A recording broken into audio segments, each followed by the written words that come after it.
Hi, my name is Lena. I'm 33, and I need to say this somewhere before it burns a hole in me. I didn't sleep with anyone. I didn't even kiss him. All I did was let a man, an older man, quiet, lonely, pay me to hold him for an hour in a clean, quiet room. We laid on top of the sheets. He kept his hands to himself. He cried a little. I rubbed his back. And when I told Ryan, my partner of 6 years, he looked at me like I was someone else. Like I'd shapeshifted right in front of him. But the truth is I was already someone else. And so was he. We just didn't say it out loud yet. It didn't start this way. Ryan used to pull me in like a magnet. I remember the first few months, how his hands never hesitated, how I felt like something alive inside me responded to just the sound of his car pulling into the driveway. There was always warmth, always some ridiculous inside joke between us. He used to tuck my hair behind my ear and kiss my cheek when I was talking, just because. He said I made his house feel like a home. But lately, I felt more like part of the furniture. Cuddling turned into a stiff arm over my shoulder while he watched his phone. His kisses had gone from soft to robotic, like he was checking a box, like he knew I expected something and he didn't want to hear about it later if he didn't deliver. When he hugged me, his hands would press into my lower back like he was bracing himself for something instead of holding someone he loved. And I started counting how long I could go without initiating affection just to see if he'd notice. Once, I stood in the kitchen for a full minute just staring at the back of his head while he scrolled through Reddit. I had just finished cooking dinner. I had something stupid to tell him about my day, about a woman on the bus who brought a giant inflatable flamingo for some reason. He didn't look up. Not when I laughed. Not when I sat down. Not when I got up again and left the room. I wanted to scream, "Do you still see me?" But I didn't. I just poured a glass of wine and told myself it wasn't worth starting something. That became the pattern. And I started needing something I couldn't quite name. The cuddling thing wasn't planned. I stumbled across it, this site, this forum where people book platonic sessions for comfort, not sex. The guy's name was Peter. 63. Divorced. Said his dog had died last year and he just missed human touch. I almost backed out twice. But when I walked in and saw him sitting there in a cable knit sweater, clutching a photo of his golden retriever. I don't know. Something inside me cracked open. We talked. We laid there. Nothing inappropriate. And for the first time in what felt like years, someone let me hold them without expecting anything in return. No assumptions. No resentment. No cold silences. And when I told Ryan honestly, calmly, he didn't ask me why. He just asked me how much he paid. That's when I knew. Not that I had done something wrong, but that we had both been pretending we were okay for far too long. Ryan is a paramedic. That means long hours. Sleepless nights. The kind of job where adrenaline and trauma become part of your everyday. He once delivered a baby in the back of an ambulance and didn't even mention it until 2 days later, like it was just another Tuesday. I used to admire that about him, how calm he could be in chaos. But lately, I wonder if he forgot how to show up when there isn't blood on the floor. The day after I told him about the cuddle session, we didn't talk. He just came home, dropped his gear by the door, and opened a beer. Then he walked into the living room, lifted the blanket off the couch, and patted the space beside him. "Come here," he said. And for a second I thought maybe he wants to talk. But as soon as I sat down, his hand slid over my thigh. No words. No questions. Just fingers tracing a pattern I used to love. I froze. It wasn't that I didn't want him. It was that I wanted to be wanted for something more than my body. I wanted to be seen, not just touched. "Can we just sit?" I asked, gently moving his hand away. He pulled back like I'd slapped him. "Right," he muttered. "Guess Peter used up your cuddle quota this week." I blinked. "Are you serious?" He just shrugged and looked at the TV. "I mean, what do you expect me to think?" "I expect you to listen," I said, voice cracking. "To ask me why. To maybe care that I've been feeling invisible for months." He didn't say anything for a long time. And then, just barely above a whisper, "You think I don't feel that too?" That was the worst part. Because he probably did. But instead of reaching for me in ways I could actually feel, like asking me how I was doing, what I needed, he kept trying to fix it with kisses that felt like apology notes and sex that felt like a negotiation. A few days later, he brought home takeout from my favorite Thai place. Set the table, even lit a candle. I could tell he was trying. Halfway through dinner, he reached across and held my hand. "I booked us a weekend in Sedona," he said. "Next month. Just you and me." My heart squeezed because I knew he was trying. But all I could think was, "You think a weekend will undo years of silence?" I didn't say that, of course. I smiled. I squeezed his hand back. And then I changed the subject. Because I was scared. Scared of hurting him. Scared of making it worse. Scared that the only way to fix what we had would mean admitting we were already broken. That night, when he kissed me in bed, I kissed him back. And when he rolled on top of me, I didn't say no. But inside, I was somewhere else entirely. Not with Peter. Not with anyone. Just alone. Floating in the space between what we used to be and what we were pretending to still have. And that loneliness? That's the part he never really saw. Last night, I flinched when Ryan touched me. Not dramatically, just enough for his hand to hesitate before resting on my waist. We were brushing our teeth side by side, and I was staring at the mirror, trying to remember if I'd fed the cat, when he slid his arm around my hip and pulled me closer. Smells like cinnamon, he murmured, nudging his face into my neck. I laughed a little out of habit more than anything else. But inside I froze. Because I knew what was coming. His hand moved lower, fingers brushing the curve of my back. I stiffened. He noticed. You okay? He asked, pausing, eyes narrowing in the mirror. Yeah. Just tired, I said, too quickly. He pulled away slowly, like a dog realizing it's not welcome on the couch after all. And I hated that look on his face, the quiet hurt. The part of him that didn't understand why his affection didn't land anymore. And I hated that I couldn't explain it without sounding cruel. Because I used to crave him. I used to be the one who'd grab his shirt collar and pull him back into bed at 7 a.m., making us both late for work. But now I overthink every touch. Every kiss feels like a question I don't know how to answer. 2 days ago, he came home early with 2 coffees and a box of those tiny lemon tarts I like. I was in the middle of folding laundry. His socks, his boxers, all the stupid little routines of coupledom that used to feel like intimacy and now just feel like unpaid labor. I thought we could sit on the porch, he said. It's not too hot today. So we did. And for a while it was nice. We sat quietly, sipped our drinks. He told me about a call he'd taken that morning. Some guy who'd had a panic attack at the gym. He said he thought he was dying. Happens all the time, Ryan said. They always think it's a heart attack. But it's just the body catching up to everything it's been holding in. I nodded. Sounds familiar. He looked at me. You okay? I wanted to say, no, I'm not okay. I'm tired of pretending this is enough. I'm screaming inside and you keep kissing me like that'll shut me up. But instead I just shrugged. Fine. He set his coffee down and leaned over, brushing his lips against mine. Soft. Measured. One of those I'm here kinds of kisses. But I felt nothing. Not a flutter. Not a spark. Just contact. And when his hand moved to cup my cheek, I pulled away without thinking. He blinked. Did I do something wrong? No. I don't know. I wasn't expecting it. A silence fell between us like fog. He picked up his coffee again, and we sat there like strangers with matching cups. Later that night, in the kitchen, I walked past him and he gave me one of those playful slaps on the butt he used to do when we were younger, when it made me giggle and chase him down the hallway. But this time I flinched like I'd been hit. Not because it hurt. Because it felt like a script I didn't want to be part of anymore. He saw it. And he looked lost. Lena, he said, his voice soft, searching. You don't want me anymore, do you? I opened my mouth, then closed it again. Because I did want him, just not like this. Not with this quiet pressure behind every gesture. Not when I couldn't even hug him without wondering if it would become a transaction. I stood there, blinking back tears.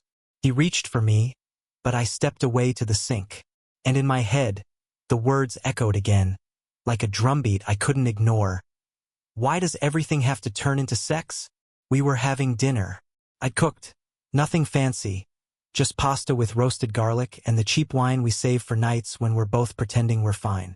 Ryan had lit a candle, even pulled my chair out with this quiet, awkward charm I hadn't seen in a while.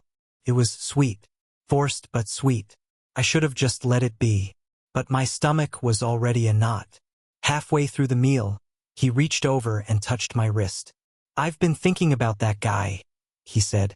I froze. Peter, he added, like saying his name made it more real. The one who paid you to cuddle. Here we go again. I put my fork down carefully. What about him? He shrugged. I guess I still don't get it. Why you'd do that?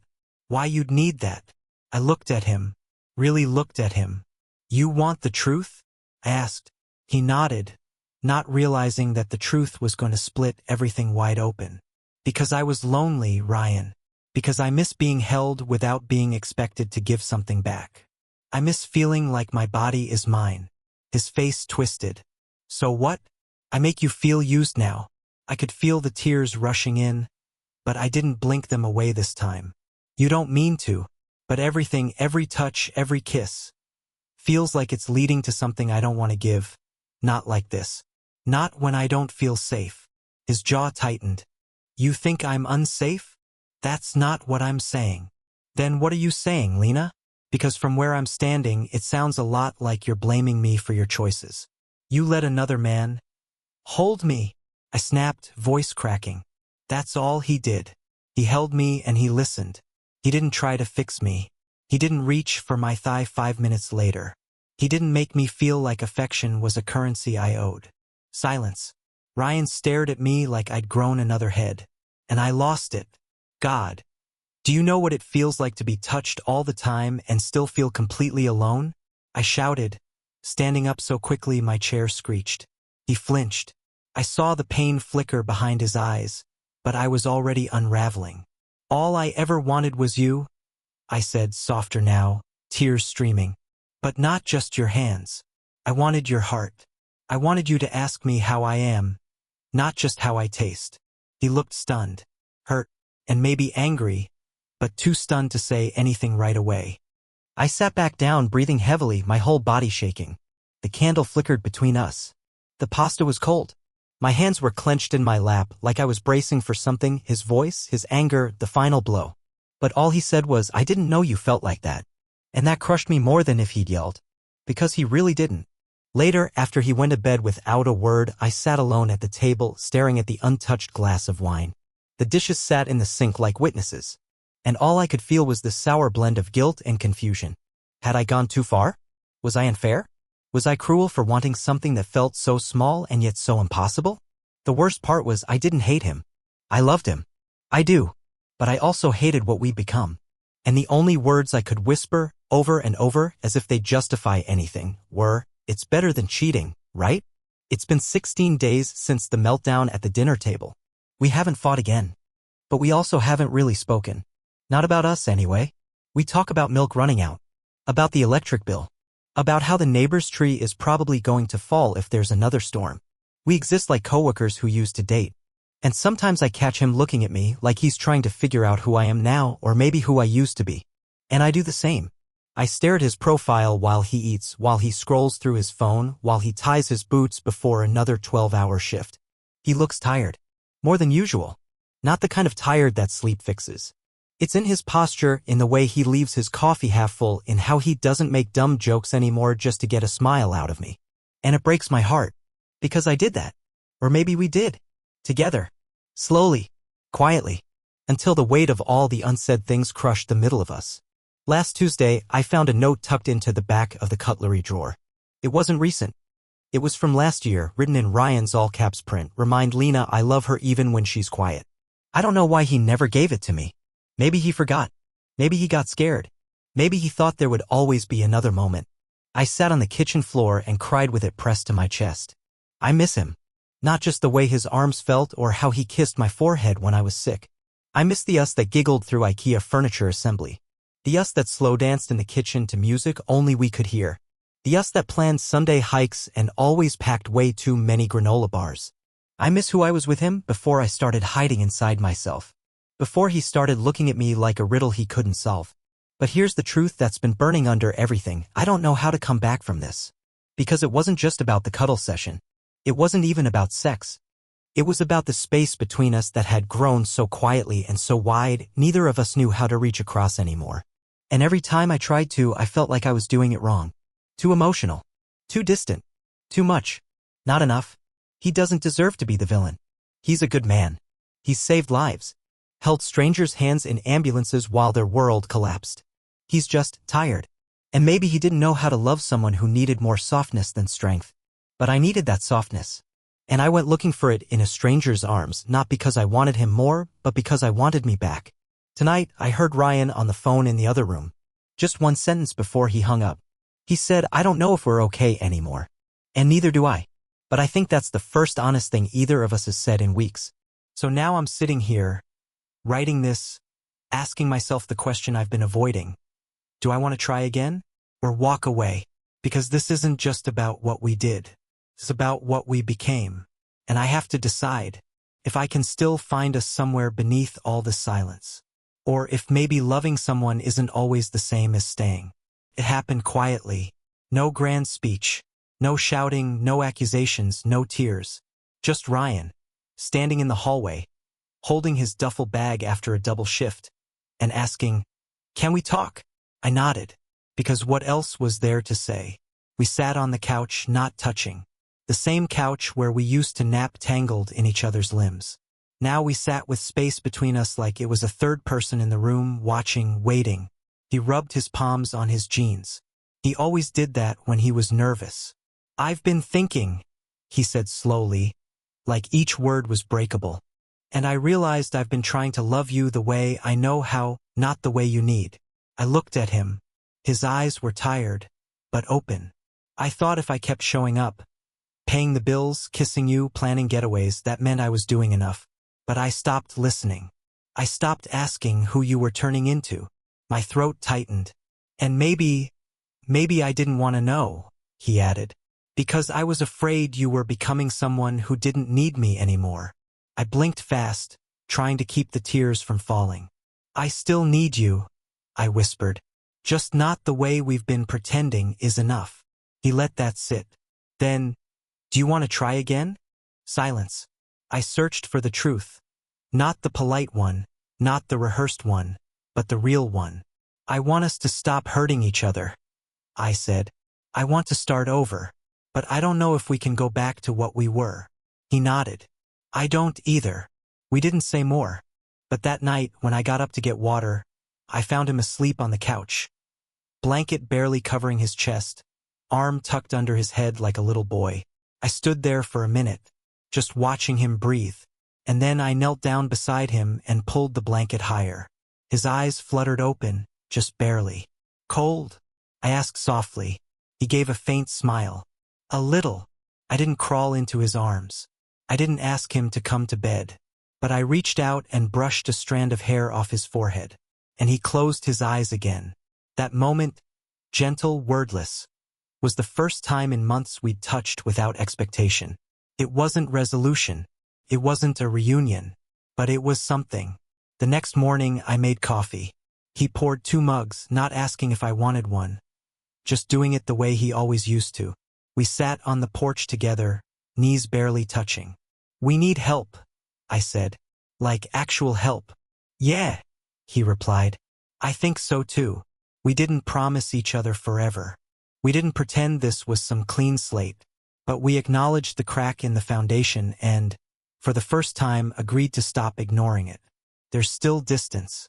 Still awkward silences. Still the echo of that night. I said, "It's better than cheating, with more anger than grace. But there's also effort now. And effort, even messy and late, is better than silence. So maybe we're not rebuilding yet. But we're not giving up either." If you've made it this far, thank you for listening. I don't know why that feels so sacred, just being heard. Because for a long time, I didn't feel heard in my own home. I didn't even hear myself. I buried everything under "it's fine. He's tired. I'm overreacting." Until it all came spilling out in one ruined dinner and a cracked open heart. I never imagined I'd be the woman who let a stranger pay her to cuddle. It wasn't about money. It wasn't even about that man, Peter. It was about finally being touched in a way that didn't ask anything of me. Just presence.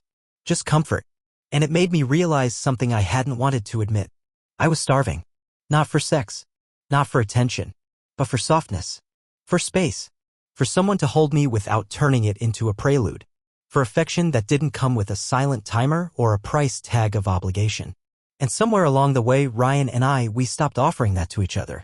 Not because we stopped loving each other, but because we forgot how to speak the other person's language. We were both hurting. Both lonely. Both doing the best we could with the tools we had, which, if I'm being honest, weren't enough. But here's what I learned. Emotional intimacy isn't about candles and long talks. It's about being willing to understand each other. To ask, How do you feel? And then really, really sit with the answer, even if it's ugly or inconvenient. Desire isn't just about bodies, it's about feeling safe, wanted, respected. And when that starts to fade, touch becomes confusing. Even painful. You start flinching at kisses you used to crave. You start dreading hugs that once grounded you. You start avoiding the person you used to run to, and it feels like your fault, like you broke something inside yourself. But really, it just means your soul is trying to tell you something. I'm not going to tell you that Ryan and I magically fixed everything. We didn't. We went to therapy. We sat through uncomfortable silences and hard truths. We unlearned old patterns and built new ones.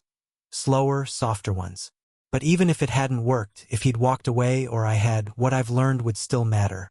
Because this wasn't just about saving a relationship. It was about saving myself. Learning how to listen to my discomfort instead of numbing it. Learning how to ask for what I need without apologizing. Learning that sometimes love isn't gone. It's just buried under silence, waiting for someone brave enough to dig. So if you're listening to this, and you feel that quiet ache in your chest when someone you love touches you, if you feel like you're disappearing behind daily routines and unspoken resentment, please know this. You're not broken. You're not selfish. And you're not alone. What you're feeling is real. And it's worth speaking aloud. Even if your voice shakes. Even if it shatters something. Because maybe, just maybe, that's how you start finding your way back to yourself. 1.